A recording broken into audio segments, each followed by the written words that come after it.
Real JP Multimedia, proud sponsor of the Nerdball Podcast. Here to help you with all things audio, video, graphics, photo, web design. From weddings to real estate, commercial business to private use, we offer a big variety of services for almost any budget. And if we can't do it, we will find someone who can. Find us at realjp.com. That's REELJP.com. Real JP Multimedia.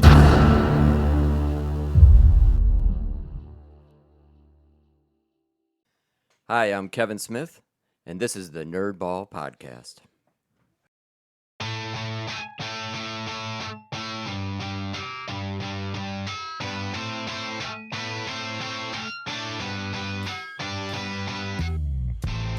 This is the Nerdball Podcast with Lorenzo Melcher.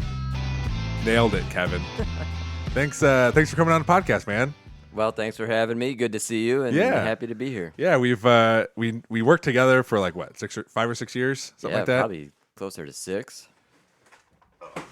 And whenever I talk to or ask people to come on, especially my friends, like come on the podcast or whatever, they never know what to talk about. Sure.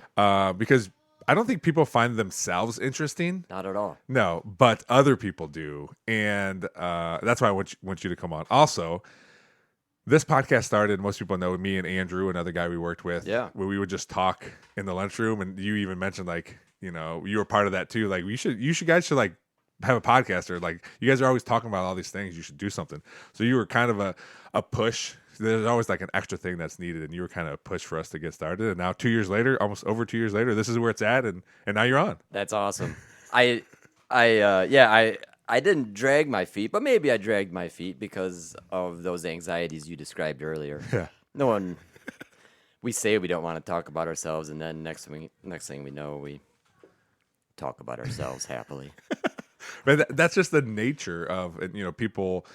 When when someone's telling them a story about something that happened, their just instinct is to also say something similar that happened to them. You're just trying to relate, and that's just what happens. And that's where you get like you said, you eventually start talking about yourself. And it's just how it works. But I think just based on, we work together.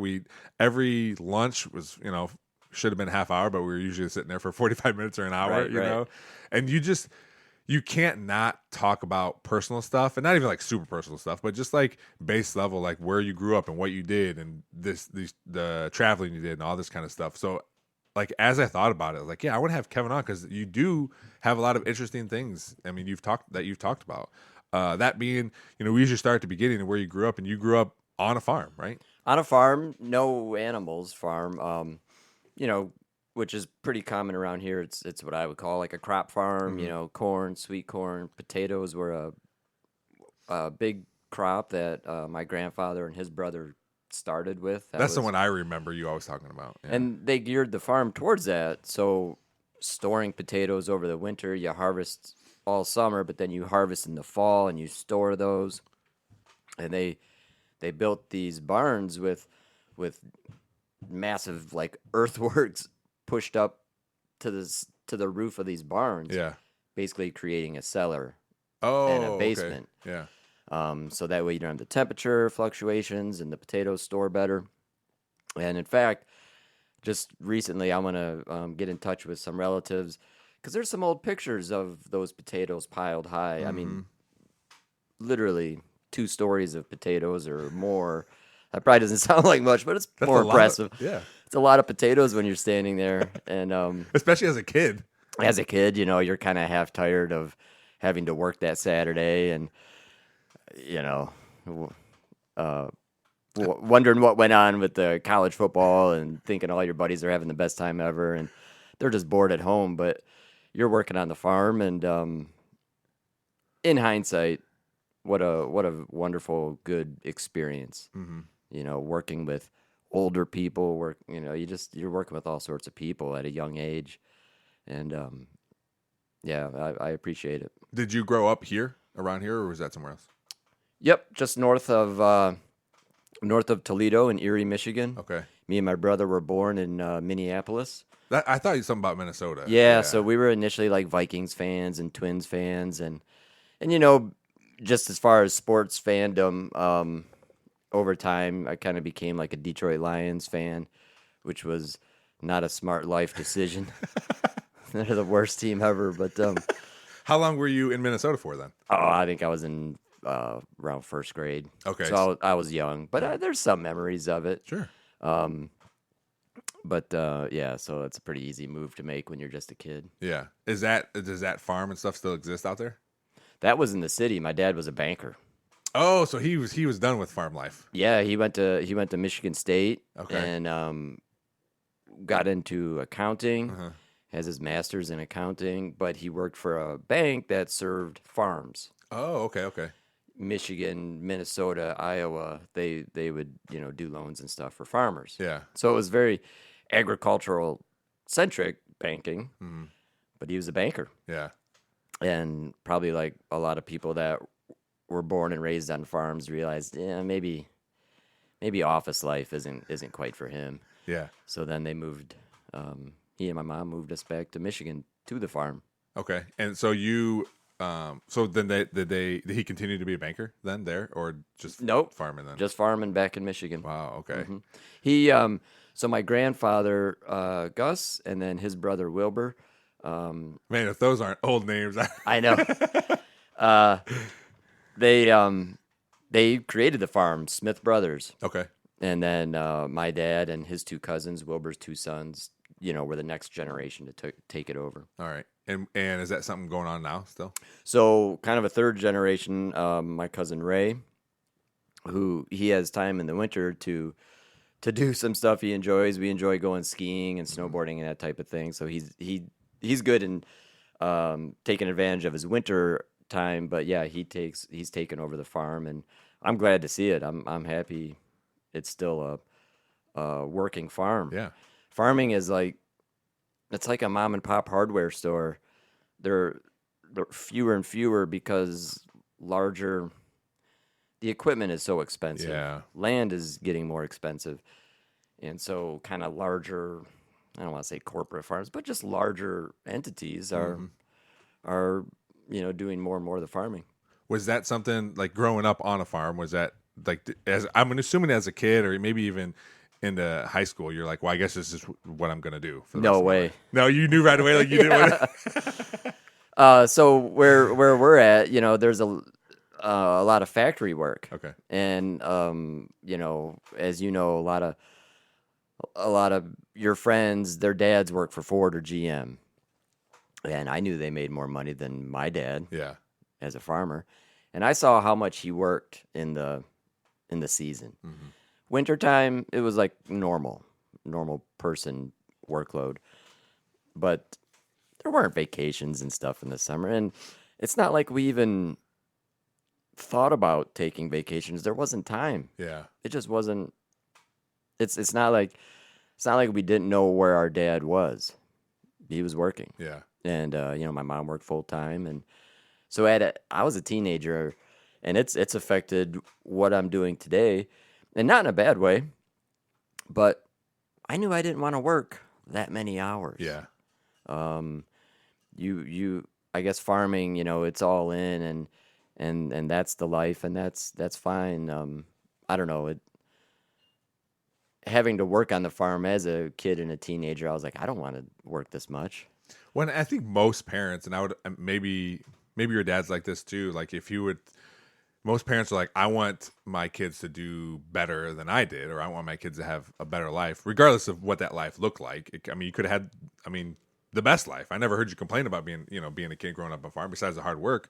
But I know for me, my dad, like I saw my dad working in a factory, and I'm like, I know I don't want to do that. Yeah. But my dad had to. Sure. Yeah. And the living it afforded so many people in this region. How do you argue with it? Correct. Especially if you've got a family. Yeah. Yeah. So, and I don't mean to put a bad light on it. What's just your experience? Yeah, it was just a lot of time, and you're right. I didn't mind it doing it. I was paid agricultural wages, not much, as a teenager. But that money, I bought my drum set on my own as like a 14-year-old, and that's not cheap. But so yeah, it afforded a lot of very good experiences for for a young kid, and anyone that's grown up like that wonders how do they instill that with their children. Yeah. And it's tricky unless you're probably working on a farm. Well, you said too, like you noticed, like, hey, I don't want to work all those hours. Like my dad's working those hours, and same thing for me. My dad worked a lot, and there's been a huge shift I noticed, and older people don't like it, or some don't. But people, and I talked to my friend about like, because I would ask kids, seniors, like, hey, what are you doing after school? Or high school? You going to college? You're doing this, doing that? And he goes, something better that I've learned is what kind of lifestyle do you want to have? Right. What are you looking for? And then that kind of lends itself to like what you can do or want to do. And that's kind of this now, because you explained, I don't want those hours, right? And I don't want to be gone all that time. And that's the same thing for me. I have more important things outside of work that Right. I want to do. Right. So what jobs help me be able to do those things? I think that's a really good way to try to get a younger person to look at it. Because when you're young, things are provided for you, and you don't know how hard it is to, maybe have those things provided. Yeah. So it's like, okay, well, if you want a lake house, then, These are the things you have to do. right. Maybe, It isn't just given. Yeah. Or maybe it is like, if you want a lake house, when we die, you right. can have this lake house. So no, that's a good way to to try to encourage a young person to approach it. And I guess I've been thinking is, they talk about do what you love, and I think some of that is that can still be a really large ballpark. The do what you love. Maybe it's you like to work with your hands. Yeah. Well, there's a lot of things you can do, or maybe you do like numbers, and that's easy for you. Okay, well, like it doesn't have to be a specific what you love. Yeah. Yeah. You can enjoy your day well enough, do really well at your job, if there's aspects that fit your personality. Part of that is this job is 40 to 50 hours a week instead of 70 hours a week. If that's your personality, then that's what you want to look for. And that's like, to me, that, like I said, that's important to me. Like I want to be able to do all these things. I like what I'm doing, and it makes it a lot easier to go to work. Right. But it makes all that stuff a lot easier. Makes you better a little bit, maybe. Sure. You know, kind of less is more, so I'm gonna be all in. Oh, like if I'm working 60 hours, some of those hours aren't going to be good, right? Right. When was the last time you worked on the farm? Like had to help do something, or maybe even, I don't know, maybe it was like a full season, or I don't know. Sure. Probably the more full time would be 18 years old after graduating high school. In my 20s, my dad still kind of had a fruit stand, super busy for a few months out of the summer, but he had stepped away from the farm a bit by that point. So in my 20s, I helped him with that a little bit. But probably I was 18 years old after high school. I can remember, I think my first kind of full time, I was probably 11 years old because I was getting paid $1 an hour. And my paychecks, I think like my biggest paycheck was going to be like, it's every 2 weeks, and it was going to be like $76. But they could do that because it's agriculture. Okay. If you were under 16, you didn't have to make minimum wage. Yeah. Man, that I don't even know what kind of wage that qualifies as. Dirty. You're my child wage. Here's what you could do. I could make you do this for free, but I'm gonna pay. Yeah, exactly. Well, you're getting $1 an hour. It's like Napoleon Dynamite when he's working on I think they're doing something with chickens. I can't remember what they're doing, and then he gets his check at the end of the day. He goes, "It's like $1 an hour." I mean, yeah, that happened. Yeah. Well, that you're farming or being part of that farm, like you've talked about at the beginning, like you were glad that happened, and you knew shortly that this isn't for me.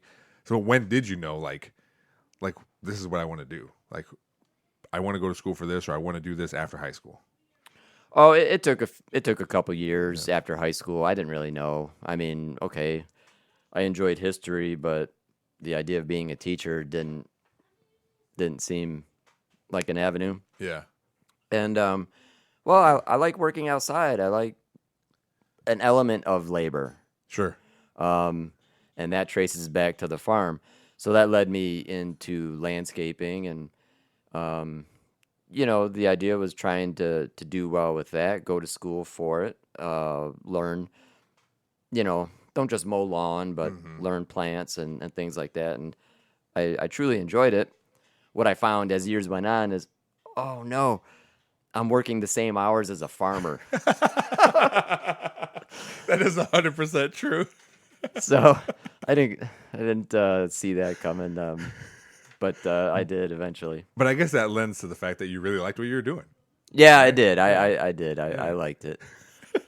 When you were, did you do any of that stuff when you were in high school, like landscaping or? Oh no, nothing. no.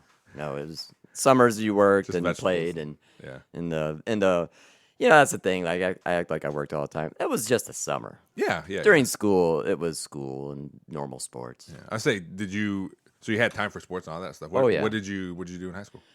Swam and played baseball. Okay. All right. Swimming is hard. It's hard. I help my friend coach our high school swim team. It's a hard sport. It's practice, as you know, with track. Like practices are hard work. So when baseball came around, I was happy to catch fly balls in the outfield. I always practice. I talked to our head baseball coach at Perrysburg. He coached me in football, and I didn't play baseball in high school, but I talked to him about kids not coming out to play football and they want to do baseball or basketball. And I was like, Coach Hall, no offense, baseball's a lot easier than football. He goes, I agree. He goes, Oh, yeah. I was like, that's why kids don't want to play. There's a lot of work for football. And it'd be one thing if it's like, okay, all these kids are doing all this work because they play, and these kids don't play, so they don't do as much work. No, everyone does the same amount of work. Right. You just, some play and some don't, and some kids don't want to be part of that. I didn't think about that. With swimming, everyone plays. Yeah. You may not Like track too, finish. Yeah, like track. Yep. You may not finish as high as others, but you're at the meet and you get to compete. Yep. I didn't think about that with football. You're working just as hard, or basketball. Yeah. Now, the good thing is they still get their games, right? The JV still gets JV games, but no juniors want to play JV. They want to be Right. on the varsity. Right. So that's always a struggle at the beginning of the season when we're making determination on who's going to be JV and who's going to be varsity. And then those juniors, I always have a conversation with them saying, I understand you guys don't want to be here. Your goal is to be varsity, and you want to be varsity. But here's where we're at, and you got to make the best of it. And as you progress and get better, maybe there's opportunities for you on the varsity. So that's always hard because I can see the look in their eyes, like, I don't want to be on here on Saturday morning. Right. And they show it? Yeah, they show it before the game. They're doing whatever they're doing, but then once the game starts, it's football and they're in it. Yeah. And those juniors usually become the leaders and help out the team. So you see it over the course of a Oh, season. yeah. You kind of see some growth. Yeah, and some of those kids, sophomores or juniors, they play enough to be on varsity. We had a kid, he was a sophomore. We had a kid, lineman, offensive lineman, defensive lineman. He played the first 2 JV games, and then there was a couple injuries, so he had to play on a Friday night a little bit, and then they were like, oh, man, this kid can play. And then he ended up being a starter for the defensive line for the rest of the season. Wow. So you got to take the most of your opportunity. You got to do well at the JV level, and then when if you do get an opportunity, you got to get the most of it. But that goes back to everyone's got to do the same thing, work hard, do all this stuff. So you got to be a part of that too. Yeah, and it helps. Yeah, I'm sure it helps to have a coach that's aware of that, and like you said, you were, and not just a hard coach. You're on JV. Get with the program. Get with the program. Do what's best for me. And it's not surprising that you tried to enlighten the kid this way or that. And just let me say for the viewers, I was impressed with Lorenzo coaching when I worked with you. Like, oh, geez, why would you want to be around teenagers voluntarily? Yeah. And then my friend takes on a head coaching role for our old swim team, and he's busy. He knew he would need a hand, and he reached out to myself and another guy, and I was apprehensive at first, and but the kids are great, and being able to try to relate a little bit, of wisdom, we'll call it, is fun and a challenge. And anyways, I leaned on Lorenzo early on in our coaching. Now, those conversations were really fun. I enjoyed those conversations. Yeah, it's like I knew you to be thoughtful and experienced with coaching and your way you went about it. So I told my friend, the head coach, like, hey, let me call Lorenzo. Let's see how he would handle this situation. Let me call his football coach and talk about swimming. But it's all the Yeah. same. Coaching is coaching, no Yeah. matter what it is. Yeah, it's high school sport. It's not life or death. Yeah. And so as a coach, you don't want to approach it like that. you know? Yeah, yeah. It was fun though because it was a lot of things that I mean I thought of. I thought of like, hey, I've never had someone explain or ask me a question about coaching as much as you asked about that. That shows how clueless I was. But it's good because you don't think that. You're right over there, man. This is in my sight line, and Oh, it's so hard. Like I was able to get this one okay, and then I was messing with that one, and I could not get it to do the same exact thing. I'm sorry. So, For those of you no. listening at home, No, you're if you hear metal on metal, I'm messing with the screen in front of the microphone. It's all good. And it's one of those things, once you start, you've made it worse. No, you're good. Well, going back to coaching, like obviously you're a new coach, and I knew that. It wasn't a secret. So like, if I can help other people, like my goal is to help kids. So if I can help you help kids, then it's all the same. Well, You know? yeah, I appreciate it. My friend appreciated it, and I guess I knew that about you, and that's why it's like it was easy to call you. Yeah, scoot a little closer there. Now you're just messing everything up. Okay, is this a little better? Yeah, you can scoot it up though.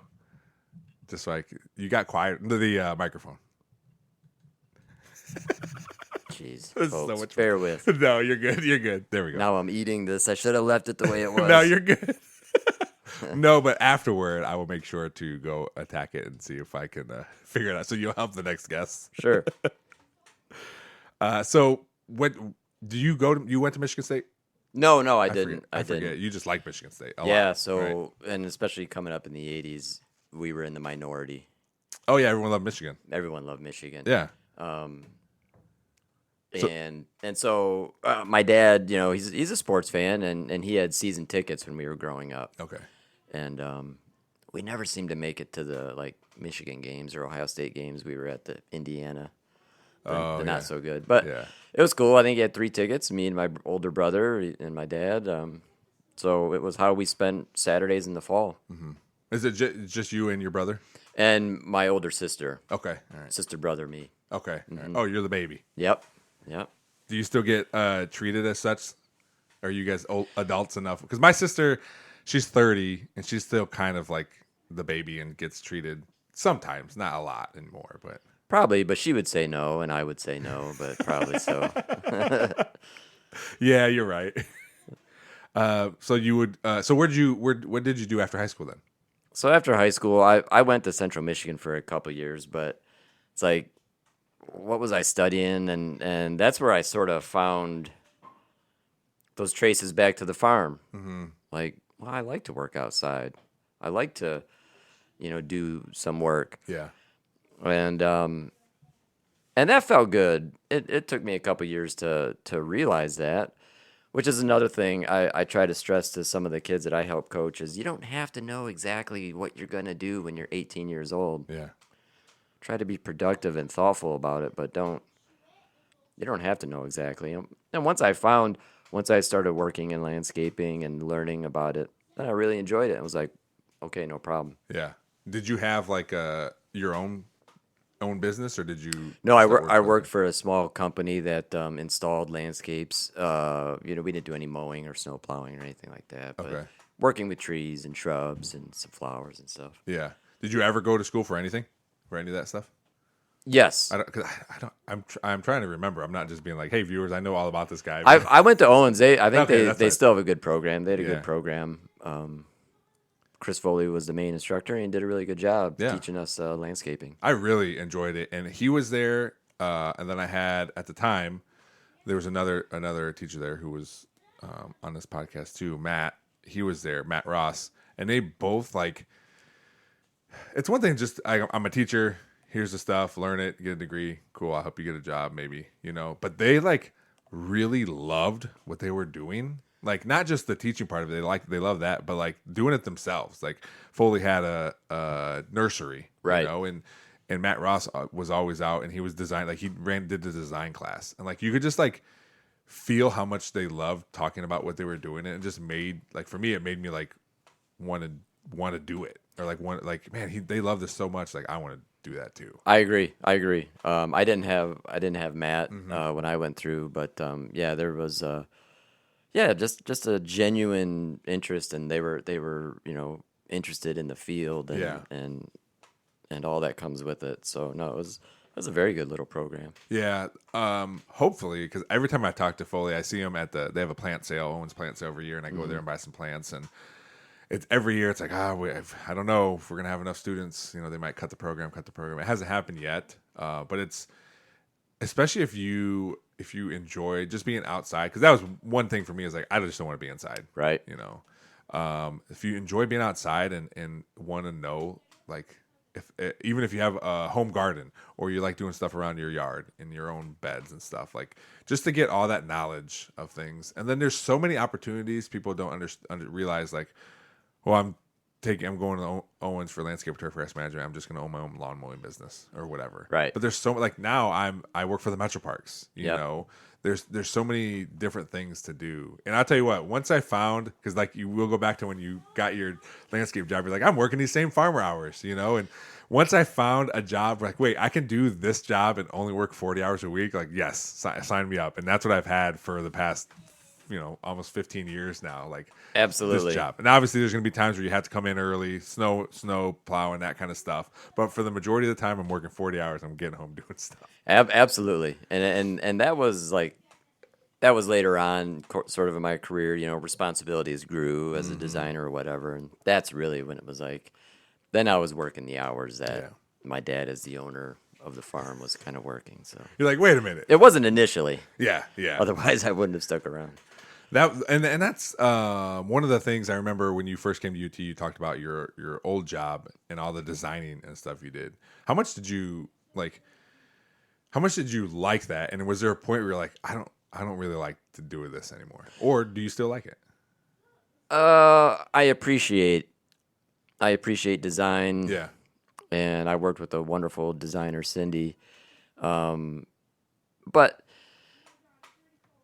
actually, going back to Owens, one of the first classes, Chris Foley, was like, everyone's new in this program, landscape program. And he's like, who here wants to be a designer? And nearly everybody raised their hand, except me. Oh, really? Which I ended up being one. And so it was so obvious that everyone was raising their hands except me that it caught his attention. Yeah. And he's like, what do you want to do? And I was like, I don't know. I'd rather work with it. Yeah. Which is the type of job you just described, where, there's still intelligence and thoughtfulness, but you're maintaining a landscape. Yeah. And so campus settings are very good for that, whether it's a business campus, university, zoo, museum, whatever. And even back then, I knew I'd rather sort of, do it intelligently, but keep my hands on it. Yeah. Designing, you're sitting at a table with a pen and paper. It's so cool. Like people who can design, and like now it's all on computers and everything. But to see like drawings that people do, it's really cool. And even just taking that class and learning how to like do symbols and measure and all this stuff, like it's such a good skill. Does anybody, I mean, everyone knows you used to do that. Do you still have any time where you do that, or is that just? I mean, I could, but I kind of shut that down It just again, I wasn't trying to do side jobs, and Yeah.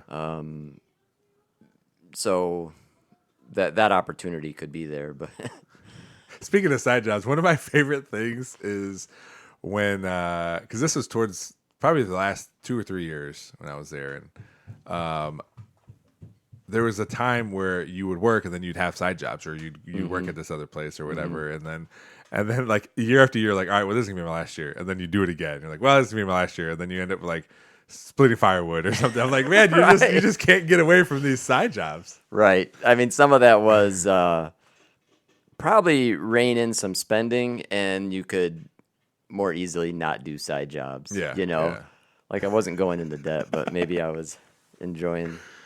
Well, that was the thing we Enjoying. would talk about too. We would always talk about budgeting, because I remember we Yeah, were talking yeah. about like the You Need a Budget app and that kind of Yeah. stuff. And when I like can talk to somebody about those things, it like solidifies like, okay, this is what I'm supposed to be doing. Because like I don't know what's happening, or this app is good or this app isn't, or Right. we would compare like, well, this is how I do it, or this is how you do it, or whatever. Right. But having like somebody else to like bounce ideas off of or whatever. And that's that lunchtime chatter you Yeah. talked about. And like you say, you get to know somebody. You work with them for years, but yeah, some people you get to know better than others, and some people you end up talking about budgeting apps with. I think no one would be like, that's what you guys talked about. It was either that or what you watched me watch TV.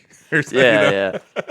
Like what crazy stuff is he seeing? And I actually just referenced something that you had shown me on the computer. It was actually just a couple weeks ago, where those airport scan things were new, and they kind of took like a skeletal picture of Oh somebody, yeah. and it was like, geez, look at this one. This one's crazy. And so yeah, I something came along where I actually referenced that. And, Lunchtime. lunchtime. One thing I want, and we don't have to talk about it if you don't want to. We can cut it out. It was brought up several times when we were at work, because like I said, we talk about personal stuff. But you going through cancer. I know.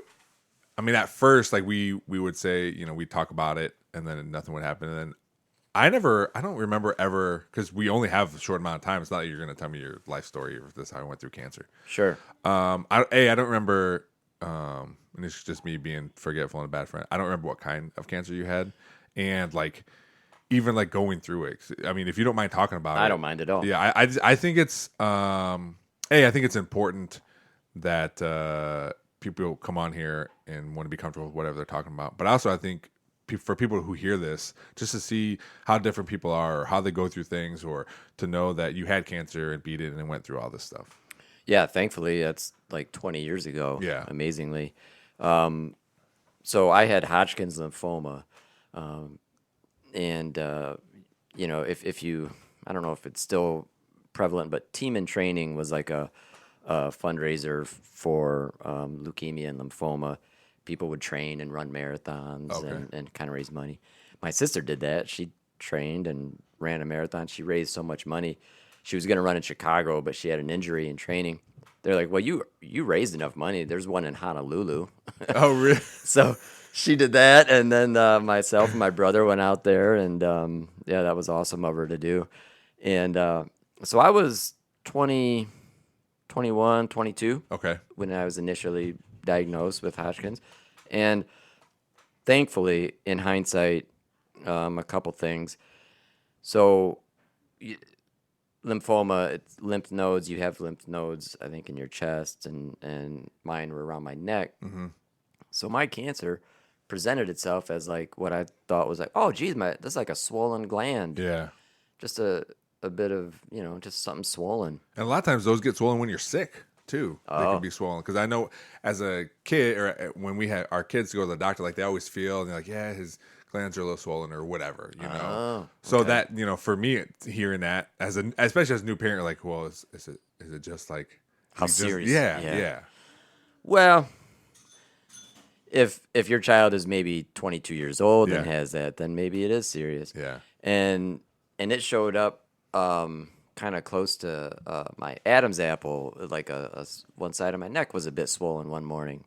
And again, I'm 22. there's concerns of a 22-year-old. And Cancer, your neck being swollen is cancer diagnosis is not one of them. yeah. And so this was the decision process. Whoa, my neck's kind of swollen. It's kind of close to, my Adam's apple. Swallowing, like, oh, what's gonna happen tomorrow morning? Am I gonna choke or something? And I have health insurance, Oh, okay. I was gonna ask you that. so Yes. I'm gonna make an appointment with the doctor. Yeah. You take away that health insurance thought, I'm probably not sitting here today Sure. because you're 22, and I felt fine, aside from this swollen gland, or that's what I was calling it. Yeah. You take away that health insurance thought, and I delay because I felt fine, and I would have delayed, and it would have spread. Yeah. So that's a challenge. That's a challenge in our country, and that was a huge factor in me going to the doctor is Yeah. having health insurance. Yeah. Can you imagine? Like, even it's now, and people are just like, well, yeah, my arm hurts a little bit, but I'm not gonna go spend a lot of money. I'm fine. I could still do what I got to do. When, like you said, put it off, put it off, put it off. You finally go. You're like, well, now it's all over. Yeah, and admittedly, my life shaped my thoughts and opinions on things, but I hear people, I never go to the doctor, and I get it, but a general doctor, general practitioner, basically saved my life Yeah. in that I walked in, I made an appointment, I had never been to this doctor, they were in the network, Yep. and got me in. She knew what she was looking at within a few minutes. I didn't know. I say, did she tell you anything? At the end of the appointment, because she was starting to schedule like an ultrasound. Got it. And at the end of the appointment, she had another doctor come in and look. And I was just an oblivious, again, Man, I would 22-year-old. like. I would have thought like, oh, now the doctor's coming. This is serious. That's what I was my thought- clueless. Yeah. No, oh, wow, I'm a specimen. Yeah. Put me in your books. Yeah. And thankfully to her, she again, because it was like the criteria, early 20s, presented in the lymph nodes. It was checking boxes for either Hodgkin's or non-Hodgkin's type, maybe a leukemia or something like that. Yeah. So they tell you there, like, this is what we think, or this is what we think, and we're gonna go see if we're gonna do these other things, see if that confirms. Yeah, it's always very, look, it might be bad news, Yeah. but it's probably not. Yeah. Meanwhile, she and the other doctor know. This is bad news. Yeah, and so we're going to schedule this thing. So how'd you And- feel then? Do you remember how you felt after that? Like, thinking like they're telling you it could be bad. Yeah, no, that's a good question. And coming out of that appointment, I felt fine. Okay. That's out of left field. My grandfather dealt with cancer, and that was my experience with cancer, was an old man Yeah. and seeing the poor kids on the Ronald McDonald commercials. Yeah. Yeah. I was a healthy 22-year-old. I'm not worried. I did get worried. I was ask you when did that happen? Yeah, it was a very real thing, man. So the general practitioner, scheduled like an ultrasound, and I go to this hospital, this appointment, and this gentleman was doing the ultrasound, and pleasant as can be. Like, he was completely professional. Great. But I had this vibe that, like, he was too nice. And he was seeing he was seeing something serious. Yeah. And it was nothing he said or did. It was the strangest feeling. Just the feeling you had. And this hospital was out by where my brother worked at the time. And he's like, all right, well, why don't we grab lunch after your ultrasound thing? Yeah. Great. Like, I didn't even eat. I left there knowing, but that was worse because I'm a healthy 22-year-old who has cancer. Did you know you had cancer, or did you left feeling like, I know something's wrong? Or you just I left 100% on gut instinct okay, yeah. that this ultrasound was to figure out if I had cancer. Yeah. To help, one of the things. It would be the first step. And maybe it's nothing. And I left that appointment, that ultrasound, just like a gut punch. Yeah. Like there was nothing that person did, but yet I knew 100%. But that was worse because you don't have a name.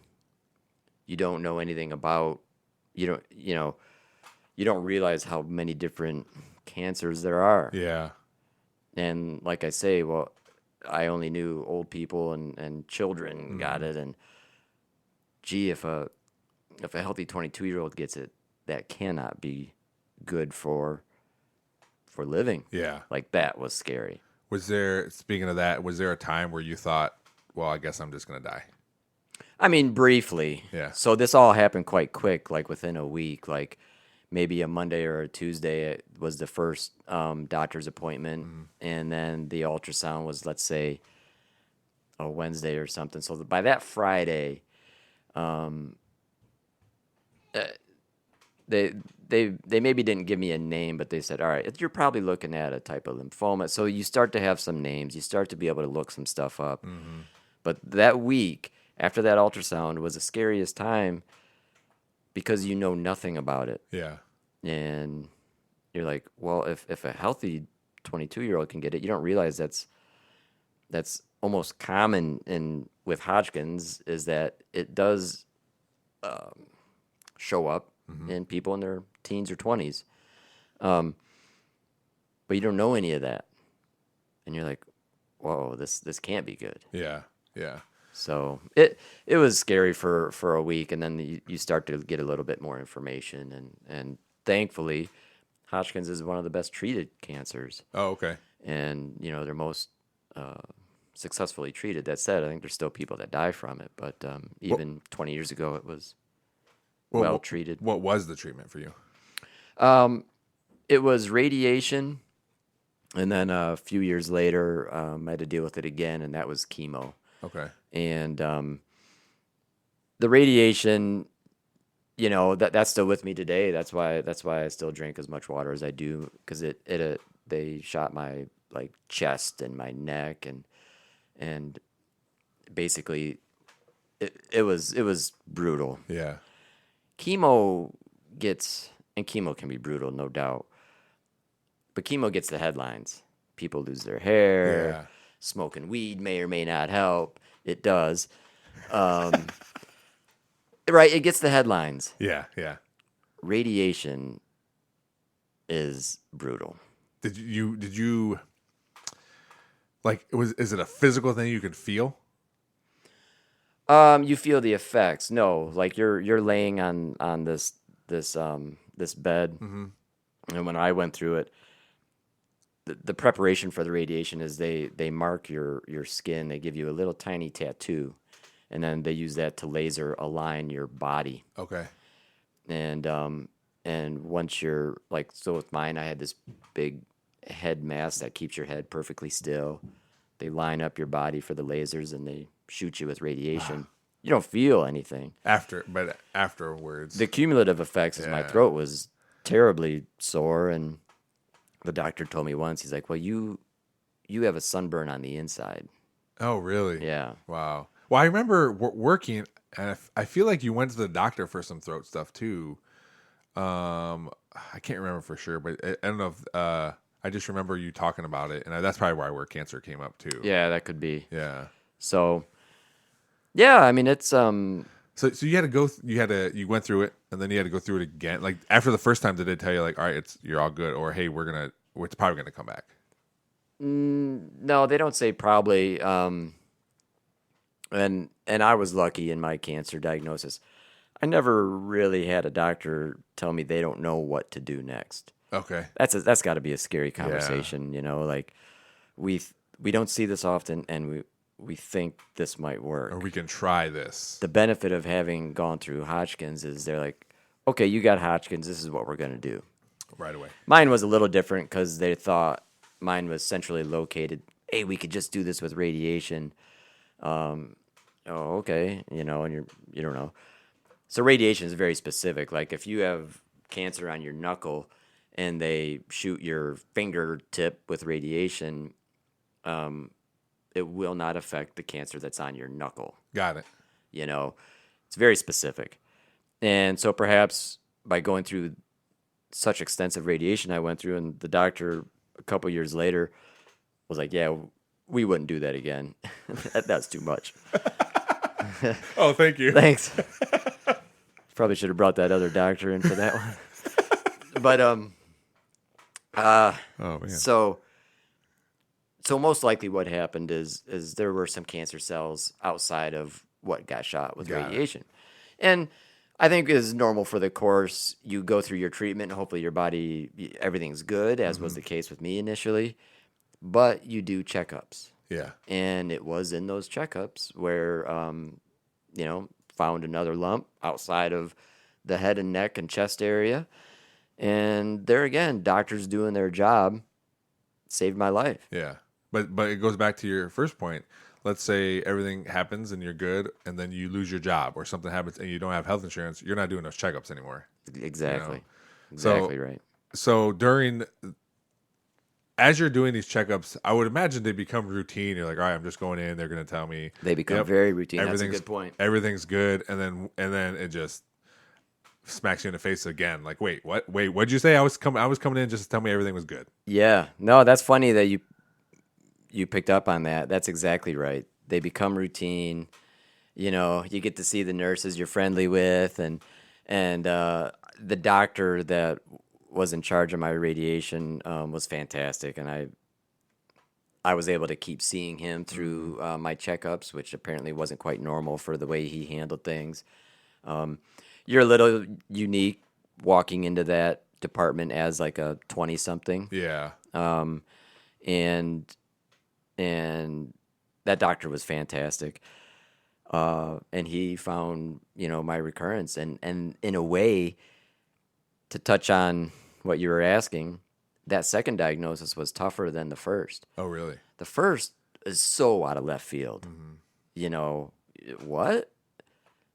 But the second one, I'm still in my early mid-20s. Like, I'm making plans. I've got things I want to do. Yeah. And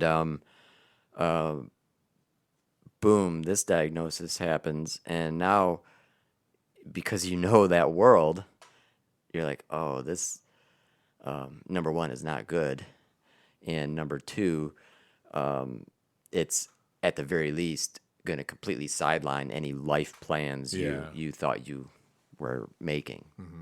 Did you, when it came back, did you just assume, okay, I'm going to get more radiation, or did they, or at that point it was like, well, we know what this is, and chemo would work a lot better. Yeah, because chemo is in your bloodstream. It's throughout your body.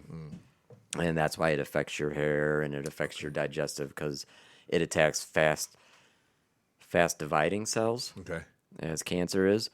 And your digestive system apparently has fast dividing cells. Got it. Your hair follicles. That's why those things are kind of, like I say in the headlines. One of these days, and maybe they're getting better at it, I remember thinking, going through it, like someday they'll be able to like attack the cancer, maybe more specifically. And I guess Yeah. radiation maybe qualifies for that, but because chemo attacks the whole system, Everything. and that's what makes the side effects and the difficulties. How was it for you? Did you have to? Was it a long chemo process, or did it It's 6 months. Okay. And again, I was very fortunate where it was like, okay, this is the game plan. All right, because my cancer was, again, quite commonly treated successfully. Yeah. So one thing with the radiation you don't realize is fatigue is a big thing. And so fatigue is also a big thing with chemo, and chemo definitely adds up over time. I was still working. Like when I initially started, I started in the fall. I was working for this landscape company, and I think my first treatment, I went on a Monday, and I was working Tuesday. Oh, wow. And it was every other week. And treatment was every other week. So then at one point, it turned, I got treatment on Monday, was back to work on Tuesday, and we were at a job not terribly far from my parents, and I turned to this guy, Gary, wonderful guy, maybe a bit gruff, Yeah. You talked about it before. Yeah. Yeah. but wonderful guy. And was like, Gary, man, you got to take me to my folks. Like, I don't feel well. And maybe it's 10:30. Yeah. 11, not far from lunchtime. And Gary, he knows my situation completely. He turns to me. He's like, "Can't you make it to lunch?" Because it would screw up the timing of doing the work. Yeah. You go lay in a truck for a while? No, I was like, "No, dude, you got to get me out of here." And he dropped me off, and I ran to the bathroom. Yeah. Got sick, and then that kind of, and then it went Kind of shut you from down there. a little bit? Yeah. Yeah. So really, my treatments were every other week, and it would be like kind of a bad week and a good week. Okay. I'm not advertising. I'm just saying it was a bad week and a good week, and that bad week was getting worse for longer. Okay. Like, it used to get a little better Wednesday, and now it's kind of going into Thursday and Friday. Yeah. And not eating, and to the point the doctor's like, "Oh, some protein or some blood count was not where it should be," and it was because I wasn't like ingesting food for Oh, wow. 4 days, 5 days. Yeah. And that all changed with weed. Sure. At like the 3-month mark, I was desperate because the doctor presented, "Your numbers are not great. So either get your numbers up. The best way to do that is like diet and eating. And, or we need to reduce your chemo," Yeah. which now, they designed that stuff to be as hard of a punch as possible. Because, you want to punch the cancer as hard as possible. Yeah. So they dial it in to the person. What do we need to do, and what can that person tolerate? Mm-hmm. Kind of based on whatever, maybe age and wellness. So he said, you need to get your numbers up, or we got to scale it back. So now this 6-month treatment you're dreaming of being done on 6 months is now going to be 7, maybe. Oh, okay. And not only it's going to take longer, and it's going to be a weaker punch towards the cancer. Yeah. That was at the 3-month mark, halfway, and it's like, You're like, no. I got 3 months of this. I was desperate, and I was like, look, I'm going to try this, and it worked amazingly well. I was on like the maximum dosage of the prescribed anti-nausea medication, which had its own side effects. And then I was taking stuff to treat the side effects of the anti-nausea. So I was like taking medicine to fight medicine. To fight medicine or to treat the side effects. And that all went away with marijuana, with weed. I don't know what it does, but it doesn't give you an appetite. Mm-hmm. People think, oh, it gives you an appetite. Yeah. You get the munchies. I never had the munchies. I don't know, maybe, but I don't know, maybe because you're fighting cancer. Well, maybe that's why you didn't have the munchies. What it does is it makes you feel well enough. When you are healthy and when you feel well, you naturally have an appetite. Okay, yeah. And it made you feel well enough that natural occurrence, an appetite, was able to be there again. Yeah, because you have a cold or the flu, you're not going to eat. Yeah. So same thing. If you're just not feeling well in Yeah. general, did your doctor know you were doing this? Maybe not at first, but I think after the success of it, yeah. I mean, and I don't know. That was going to be my approach, where, like, look, this is, just honesty. Yeah, yeah. By that point, man, you go through surgery, or you go through, any type of serious treatment. You are poked and prodded enough times and humiliated, right? Humbled is a better word. So by that point in the ball game, it's just honesty. Yeah. Because there's no mystery about you as a person, as a patient, as a subject. Yeah, as a subject, man, right? yeah. So just be honest, and and it was fine. It was minimal, to be honest. My use of weed was amazingly minimal. Really? I mentioned the weeks were stretching, like Thursday was leading into Friday, and like not eating. Yeah. I mean, ingesting nothing, which I could feel the chemo wearing off, but the fact I hadn't eaten in 4 days was now its own sort of hurdle. Yeah. That all went away. I was eating treatment on Monday, my own at-home treatment Tuesday morning, and throughout Tuesday, because that was the worst day, immediately after, and I was eating full meals that Tuesday. Oh, wow. Which then made me feel better and stronger by Wednesday. By Wednesday, I was like, I wasn't even smoking weed. It was a one-day usage. Yeah. And it completely changed the trajectory. So I'm sorry, I don't mean to be belaboring that point. No, It just surprised me. It just surprised me how well it worked. No, and that's I mean, everybody knows there's a lot of states that have medical marijuana now, and there's some states that have recreational marijuana. So it is becoming a thing of the past, right? Of like, oh, don't do that, or and are there issues with it? Sure, there's issues with it. There's issues with alcohol, right? That's been legal for forever. So there's I think it's important, just like we brought up, insurance stuff. There's importance to being able to use it, and especially personally, to know, as opposed to be like, hey, I know this guy that did it and it worked. But you personally, like, no, I did it.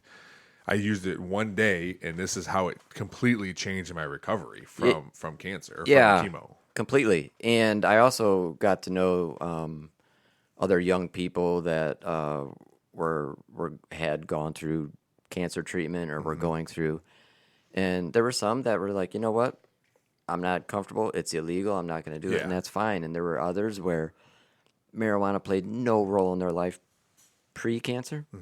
Plays no role in their life post-cancer, but it